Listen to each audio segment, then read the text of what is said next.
Tingnan nyo, ang ganda ng skyline ng Vancouver. And 7 straight days na magiging sunny. Oh my God, ang lapad niya. Tingnan mo to, para siyang yung pass na ginawa ko last time. Na perfect ko yung pagsalin dito sa basa na to. Perfection. Ito yung final product. Tigas niya masyado. Wala kasi kaming fabric conditioner. Lately, hindi ako lumalagpas ng 2 minutes. Kailangan daw silang sprayan para hindi. Oh my God. Oh my God, nalalanta sila. I don't think na makakonsider to as a proper beach. Mabilis lang maluluto tong pasta na to kasi hindi ko siya gagawin from scratch. Pero first time ko gamitin tong pasta na Chitara Aluvo yung tawag sa kanya. Hindi ko alam kung tama ba yung pronunciation ko.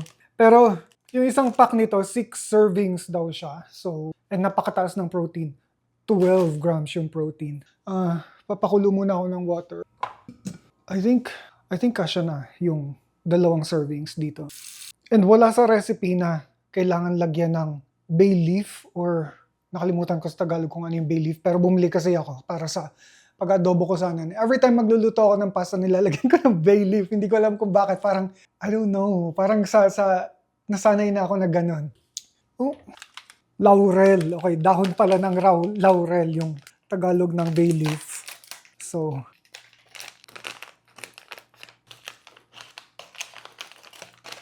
lagyan natin to ng laurel dahil wala lang. Gusto ko lang. I think 3. Okay na yan.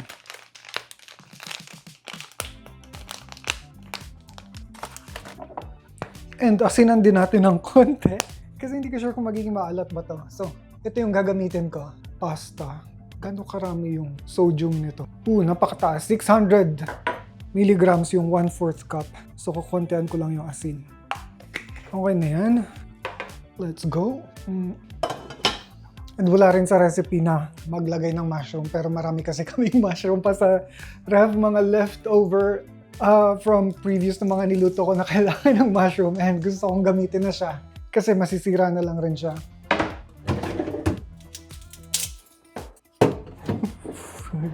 And feeling ko maglalagay din ako ng additional na bawang kasi gusto namin ng medyo garlicky na pasta.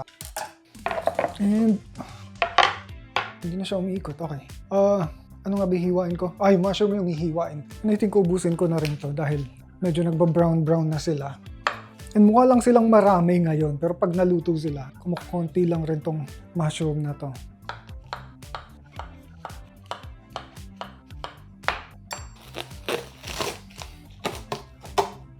Magdadagdag din ako ng 2 cloves ng bawang.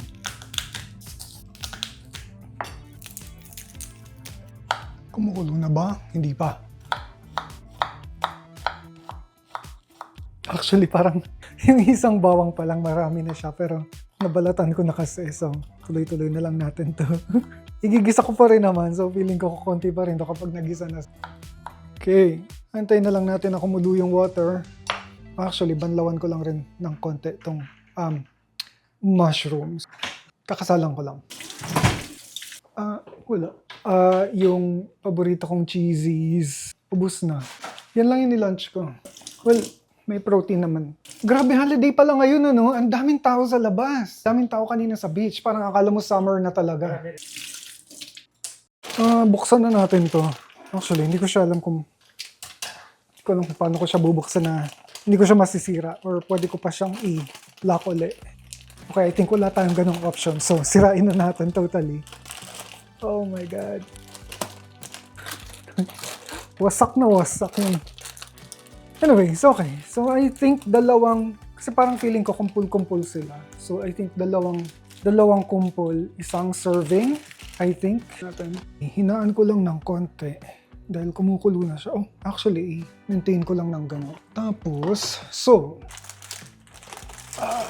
okay. I think isang ganito, kalahating serving. And so, itong gantong pangalawang kumpol. Oh my God, ang gulo. Okay, I think yung isang buong ganito, 2 ganyan. Isang serving na 1, 2, and then isa pa. Para 2 servings total. Ninis ako sa plastic nito. Oh no. 2. Okay, let's go. Nagkalaglagan na yung mga noodles sa siwang. Pero, okay. And 9 minutes daw. Actually, sobrahan na natin. Kasi ang weird naman na may natira pang isang ganito. 9 minutes daw yan. Lublub lang natin ng... Nakalublub na silang lahat. Alexa, timer for 9 minutes. 9 minutes, starting now. Okay. And then, I think, oras na rin para umpisahan ko na yung sauce. I-medium lang natin to. And then, oh my God. Ay, mahirap pa naman linisin yung mancha-mancha ng mga umapaw na tubig. Pero okay lang yan. Naka-medium na ba? Yes, naka-medium na. Oh no, maapaw na naman siya. Huwag ko na lang kaya actually, haluin ko muna sila ulit ng konti. Ang weird talaga na siya. Okay. Spread lang natin yung mantika nito. Mainit ba? Okay. Aapaw na. Oh my God. Actually, parang mahina na siya eh. Okay, i-low na talaga natin. Yung low na low. Para kumalma na siya.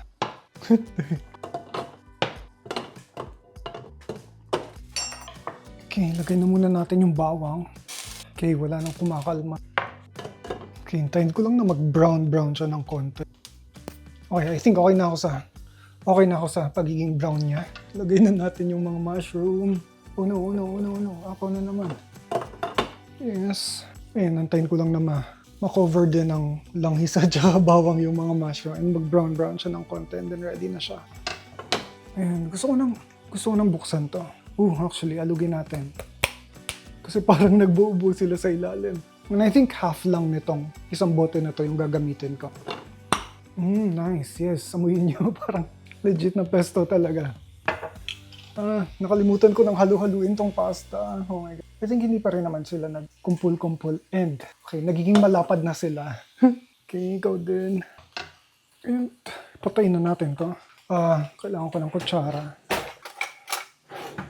Buhos natin yung kalahati. Actually, hindi ko sure kung yung puti-puti, bawang ba or yung parmigiano. Kasi ang dami niyang puti-puti. I think parmigiano. Gusto ko siyang tikman. Spread natin. 9 minutes na yun. Alexa, stop! Okay, parang, oh my God, ang bilis ng 9 minutes. And then, kailangan natin ng ilang cup ba to? 1/2 cup nung 1 cup pala to. I think isasalin ko na lang muna yung pasta dito sa sauce. Oh my God, ang lapad niya. Tingnan mo to, para siyang yung pasta na ginawa ko last time. Okay. Sumasama yung mga bay leaf. May ako nakalisin yung bay leaf. Oh my God, feeling ko hindi ko makukuha yung iba, yung mga nadurog. Tanggalin na natin tong mga bay leaf, hindi na natin sila kailangan. Okay. Kailangan ko rin ng 1/4 na pasta water. Okay, I think 1/4 na yun. Tapon natin yung iba. Okay, and hindi ko sure kung ano magiging lasa nito. Pero mukha naman siyang pesto. May sumama pang isang laurel. Okay, hindi siya maganda tingnan. And hindi ko sure kung bakit hindi siya kulay green. Actually, parang meron akong Italian dito. Feeling ko babagay sa kanya yung Italian. Dagdagan natin Italiano. Damihan natin. Okay, tikman ko lang konti. Parang may duda ako sa lasa niya. Hindi ko sure kung bakit hindi siya kulay green katulad nung napa. Okay, lasa siyang pesto. Hindi lang pesto yung aesthetic mo, pero lasa siyang pesto. And kailangan ko lang dagdagan pa ng asin dahil matabang siya.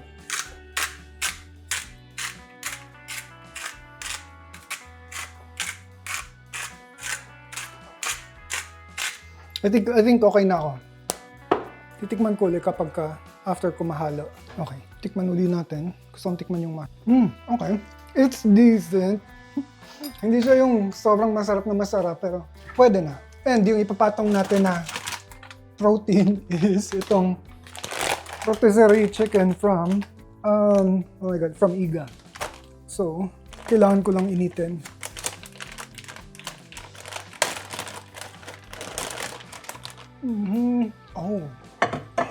Okay, itong mga malalaking pink na plato na yung gagamitin ko kasi ito na lang rin yung natitira. And itong rotisserie na to, nakuha na namin yung mga leg part niya. Pero intact pa yung wings at saka ibang parts. So, I think wings yung kukunin ko today. And lalakayan ko na yung hiwa.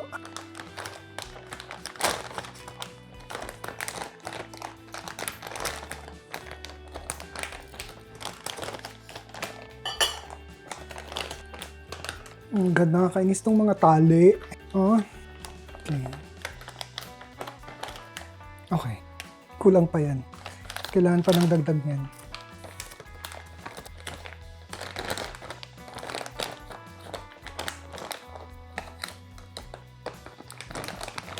Yung first time din namin, actually, makatikim ng rotisserie ng Iga. Usually, galing Savon at saka Costco at saka Thrifty yung rotisserie na natitikman namin. And in fairness, masarap din tong sa rotisserie ng Iga. And nakakainis din yung mga tali niya. Kulang pa yan, I think. Dagdagan pa natin. Okay.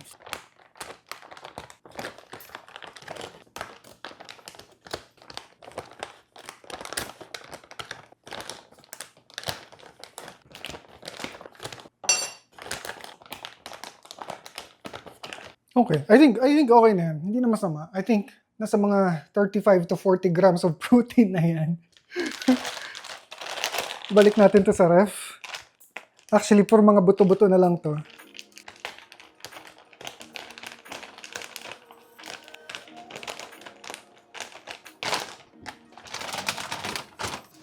And initin lang muna natin, isa-isa. Para heat, start. Good. See, nagmamantika-mantika siya. Next.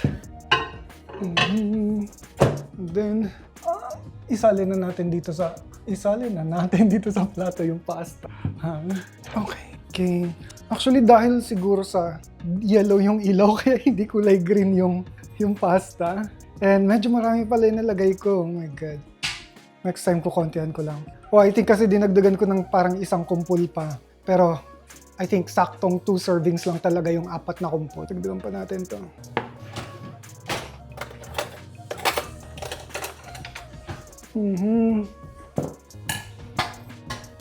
Okay, let's go. Kumukulo-kulo ba siya? Ang sarap niya tingnan. And lagay na natin yung remaining pasta. Okay. Actually, hindi siya mukhang masamang tingnan. Decente. Looks like a decent pasta to me. So, well, tikman muna natin. Oh my God, nagtalasikan. So, ito na siya. Sakto lang. Hindi siya masarap na masarap, pero hindi rin masama yung lasa niya. So, ito yung final product. Kulay green ba siya sa video? Parang hindi siya talaga. Gusto mo ng shake? What flavor? Lassi? Do you fancy lassi? Strawberry or... hindi, wag na pala. Lagyan na pala natin ng yogurt. Okay. And para sa drinks or smoothie for the night, lassi, mango lassi. Kunin natin to ng mga up to 300 grams. Okay, I think enough na yan. Greek yogurt. 1, 2, 3, 4. Enough na yan. Lalagyan ko lang ng konting sweetener kasi napaka-asim ng mangga nila.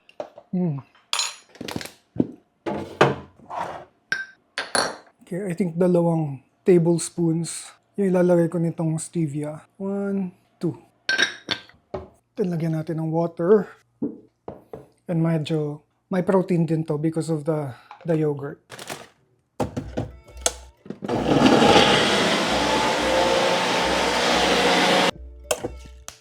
And itong mango lassi yung pinaka-paborito ko sa lahat ng drinks.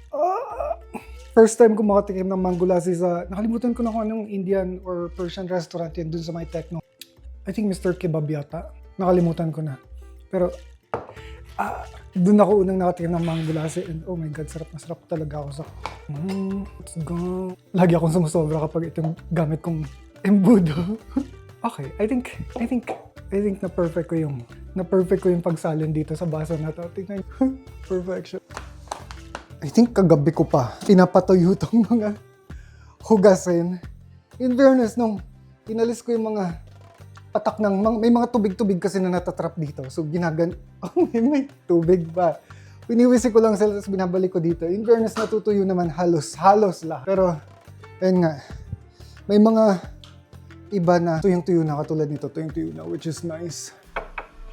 Sobrang napaka-convenient talaga ng dishwasher kasi isa yung paghuhugas ng plato sa mga gawaing bahay na kinakatamaran ko talagang gawin. Dito muna itong mga to. ito hindi pa rin siya totally tuyong-tuyo. And pagka halimbawa sa gabi after dinner, pag busog na busog ako, tinatamad talaga ako kumilos. Hindi ko alam kung bakit. Parang diretso yung antok ko, diretso higaan kaagad.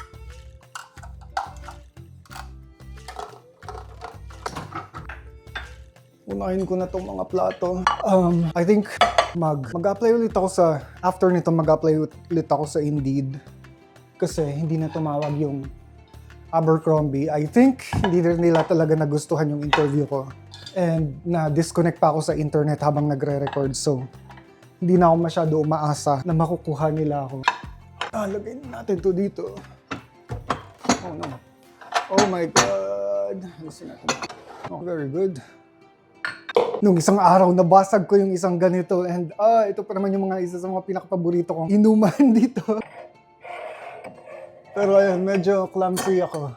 Clumsy talaga ako minsan.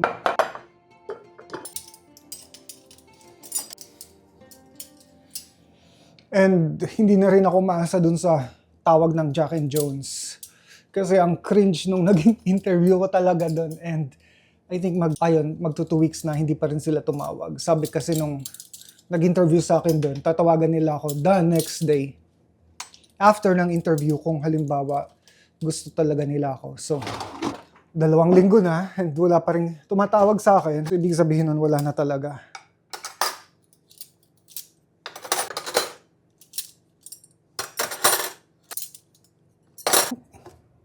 Okay, perfect. Let's go.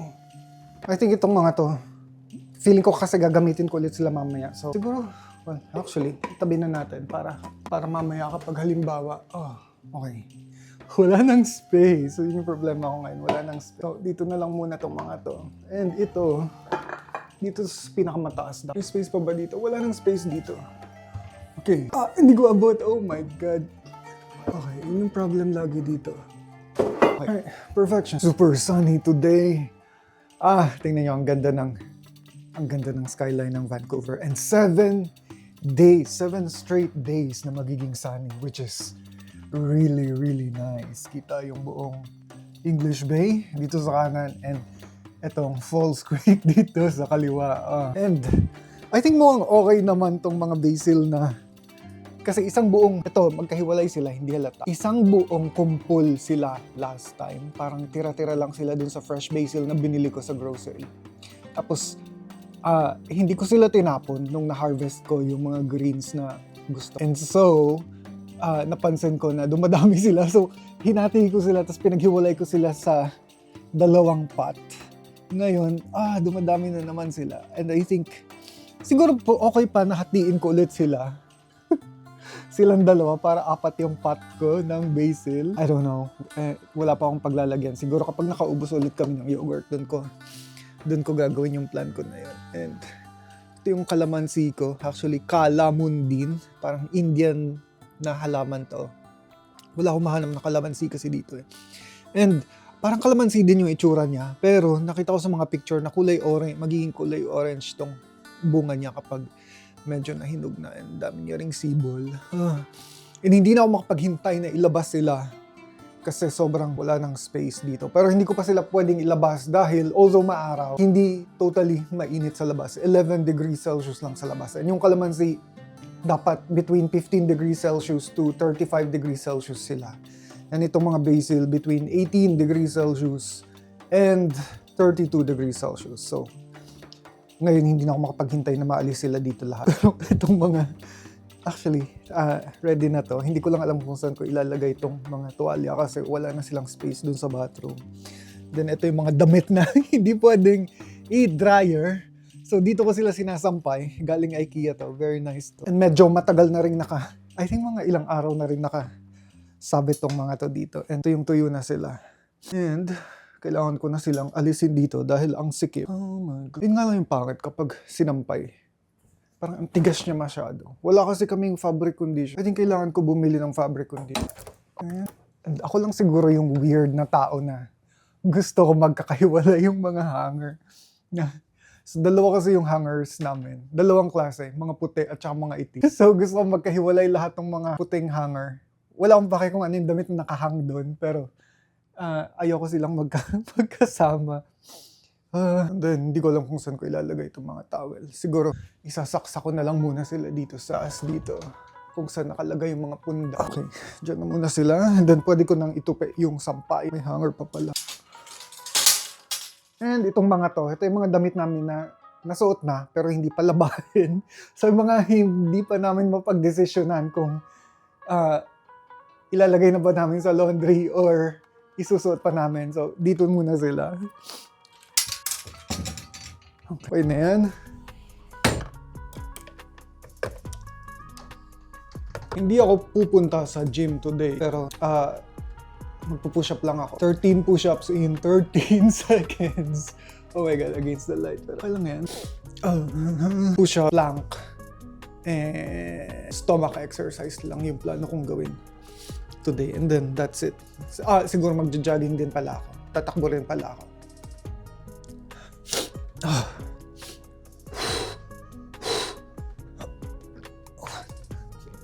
2, 3, 4, 5, 6, 7, 8, 9, 10, 11, 12, 13. I think that's good for the day. 3 minutes yung personal best ko pagdating sa plank. Pero I think mga 4 na beses ko palang na-achieve yun. And lately, hindi ako lumalagpas ng 2 minutes. Okay, let's go. Okay, wait. Stop. 1 minute, 19 seconds. Pero feeling ko kapag pinush ko, kaya ko pa. Pero I think yun na lang muna yun. Okay na yun. 1, 2, 3, 4,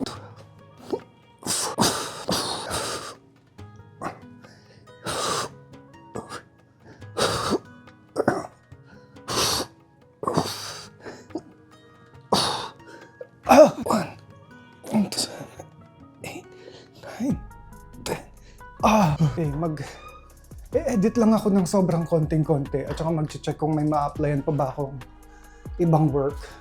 And then, lalabas talaga ako, promise, today para tumakbo. And meron kasi kaming sinign-upan na marathon, 10 kilometer run. And yung mga previous na marathon na natanan ko, parang mix siya ng walk and run. This time, gusto ko mag-commit na 100% yung marathon, yung 10 kilometer marathon na yun, tatakbuhin. And so, usually, yung 10 kilometer marathon, on average, natatapos siya between 60 to 90 minutes. So, yung goal ko is makatakbo ng 60 minutes, dire-diretso on a flat surface. Like, hindi inclined yung tatakbuhan. So, ayun, nagpa-practice ako, I think, at least thrice a week. And kailangan daw silang sprayhan para hindi, oh my God, oh my God, nalalanta sila.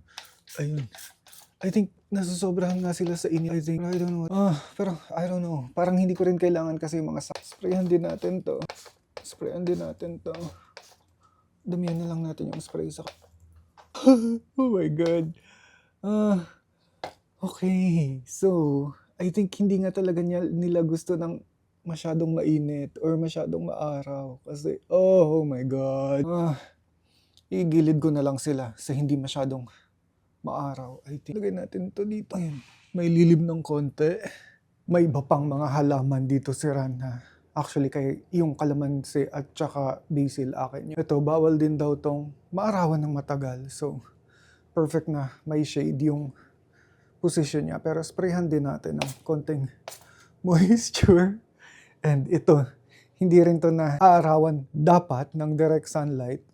And kita nyo naman, may lagu din siya ng konti. Sprayhan din natin. And meron pang isang halaman na never naarawan to. So, sprayhan lang natin. Dito lang siya sa loob ng CR, 100%. So, ang pinaka-liwanag niya lang is itong ilaw dito. Pero, yan, lumalago rin siya recently. Marami siyang sibol. Ayan. I think kailangan kong ibaba talaga ng konti yung cortina or totally baba ko na lang ng konti yung cortina. Kasi feeling ko, nagsasuffer talaga yung mga halaman. Oh my God.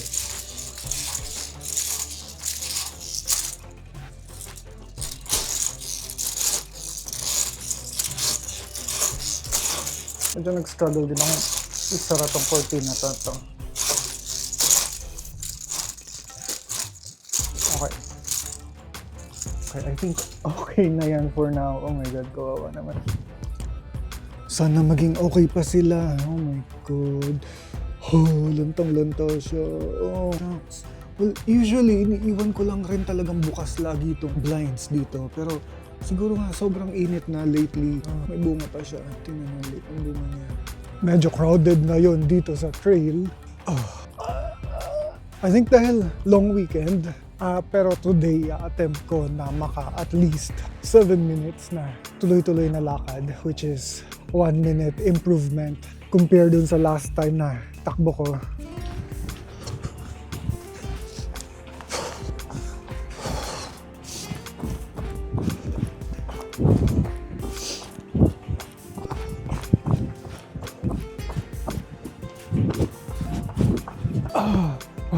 Naka 11 minutes ako na tuloy-tuloy na takbo. Oh my God, ang sakit ng shin ko. Hindi na ako masyadong hinihinga. Pero yung shin ko parang pinupulikat. Ang ganda ng mga flowers dito. Oh my God. Holy.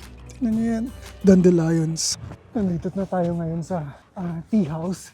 Nakakain na kami dyan one time. Napakaganda ng ambience dyan. And dito kasi sa side na to, kita na yung overlooking na yung dagat. Tingnan natin yung view. Ang ganda dito. Sobrang na-overwhelm ako nung first time ko makapunta dito. Medyo maulap today, pero sabi maya-maya konti. Mga bandang 7:30 ng gabi, magiging clear na yung sky. And around 8 p.m. yung sunset. So I think magandang dito. Pero hindi ako magstay dito. Kasi kailangan ko pa pumunta ng grocery at saka magluto. Pangalawang beses ko pa lang actually nakapunta dito kasi hindi ko tinitake yung trail na Lovers Trail ngayon. And so, diretso lang ako lagi sa English Bay. Pero walang beach dito sa pagkakalala ko. Puro bato-bato siya. Pero maganda pa rin yung view dahil overlooking. Actually, may maliit na buhanginan din pala dito. But I don't think na mako-consider to as a proper beach. Pero ang ganda ng view dito. Oh my God, nakaka-relax. And I think yun yung maganda dito sa Vancouver na parang 5 to 10 minutes na lakad lang. Beach na parang yung buong city na papalibutan ng beach everywhere. Tingnan nyo yan. So ito, kapag nilakad ko to, dire-diretso pag ganun. Yung dulo, katulad siya nung, pa Cole Harbor, yung nilakad na ko last time nung nasa aquarium kami. And then pag itong kabila naman na to, ang nilakad, dire-diretso rin sa, well, technically, pa Cole Harbor din, pero unang madadaanan yung English Bay, which is malapit na yun dun sa condo. Ito na yung second beach. May mga ilan na naglatag ng towel. Pero medyo malamig kasi yung hangin. So, ayoko maglatag, ayoko tumambay. Pero gusto ko talaga yung mga ganitong moment. Ayun, nag-clear na yung sky ngayon pala. Beach, sun, sea. Oh my God. Sobrang ang chill lang dito. Nice. Sobrang daming tao lagi dito sa English Bay. Katapat kasi nito yung Denman Street at saka yung Davie Street na maraming mga business establishments at saka restaurant. Parang gusto ko rin ng ganito kalaking tent pero hindi ko dito sa damuhan ilalagay. Siguro dito sa beach, sa buhanginan. Yung medyo waterfront. Ang ganda ng mga flowers dito. Sobrang daming mga flowers dito. Ganyan talaga dito pag spring. Oh my God, ang ganda. Dito tayo daan sa Davie Street. Isang buong diretso lang to. Tapos madadaanan ko na yung grocery. Hindi ko sure kung paano siya nakaakyat dyan. Pero parang good luck sa kanya kung makakababa pa ba siya. Oh, ito yung pasta na gusto ni Rana. Never ko pa na-try ito. And ang weird nung shape niya, ang gaspang. Okay, hindi ako makapag-decision kung ano yung gusto ko. I think ito na lang ilalagay ko. Oh, actually mukhang mas okay to. Basil. Yeah, I think ito na nga lang kaya. Or I think paghaluin ko na. I don't know, hindi ako makapag-decision. Okay, ang mura lang rin ang long grain nila. $3.99. Kunin ko na to. And medyo mahal yung couscous. Oh my God. Mukhang marami naman siya. Mukhang marami naman. $10.49. Hindi ko sure kung kukunin ko na ba or hindi.